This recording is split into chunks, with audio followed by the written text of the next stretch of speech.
Madame Clara was a woman of ambition and greed.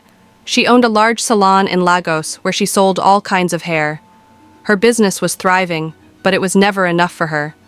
All she could think about was how to make more money and become the most famous hairdresser in town. Her hunger for wealth and status consumed her, and she was always looking for ways to outdo her competition. One day, Madame Clara overheard rumors about a magical type of hair unlike anything anyone had ever seen. Her customers often spoke of this extraordinary hair that shimmered like gold and felt alive to the touch.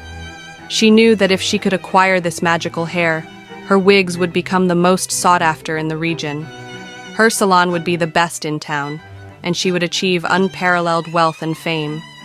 The source of the magical hair, she discovered, was a mermaid who lived in a mysterious river.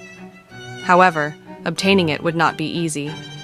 Desperate, Madame Clara sought the help of a juju man known for his knowledge of magic and the supernatural. The juju man lived deep in the forest, in a house covered with strange symbols that sent shivers down her spine. Though she was frightened, her greed pushed her forward. "You want the mermaid's hair?" the juju man asked, as though he could read her mind. "Yes, no matter the cost," Madame Clara replied without hesitation. The juju man warned her, "The mermaid is powerful. If you don't keep your promise to her, she will punish you." But Madame Clara ignored his warning. All she could think about was the riches the hair would bring her. The next day, she went to the river. The water sparkled under the sun, and the air was fresh and cool. She called out, "Mermaid, I know you are there. I have come to make a deal." The water rippled, and a beautiful mermaid emerged. Her long golden hair floated around her like waves of light. Her voice was soft yet commanding as she asked, "What do you want?" "I want your hair.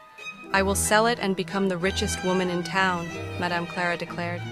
The mermaid's smile was not kind. "I will give you some of my hair, but you must return what you take or face the consequences," she warned. The mermaid handed her a handful of hair, shimmering and soft.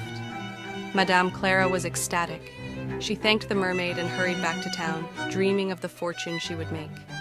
She crafted wigs from the magical hair, and they were an instant success. People came from far and wide to buy them, and Madame Clara's fame soared. But Madame Clara did not return to the river. She had no intention of keeping her promise. Weeks passed, and strange things began to happen. One morning, she woke up to find her fingertips turning green and covered in tiny, fish-like scales. She screamed in horror, but dismissed it as an isolated incident. However, the changes spread. Her hands became scaly and grotesque. Deep down, she knew it was the mermaid's warning. Panicking, Madame Clara returned to the river. "Mermaid, please forgive me. I will return the hair," she begged. The mermaid appeared, her eyes cold. "You did not keep your promise. You will face the price of your greed," she said. Desperate, Madame Clara pleaded, "Give me one more chance. I will return the hair, I swear." The mermaid gave her a final warning. "This is your last chance. Return every strand, or you will transform into a creature of the sea." Madame Clara left the river, trembling. But her greed remained. Instead of returning all the hair, she decided to keep most of it and return only a small lock. "The mermaid won't notice," she thought with a sly smile. She wrapped up a tiny piece of hair and returned to the river, claiming it was all she had. The mermaid's anger was palpable. "Do you think you can deceive me?" she thundered. The water around them swirled violently. Before Madame Clara could react, the mermaid cursed her. That night, Clara's transformation worsened. Her skin turned slimy, and her feet began changing into flippers. She could barely walk. Frightened, she sought the juju man again. "Please help me. I can't return the hair. I will lose everything," she begged. The juju man agreed, but at a cost. "Your voice," he said.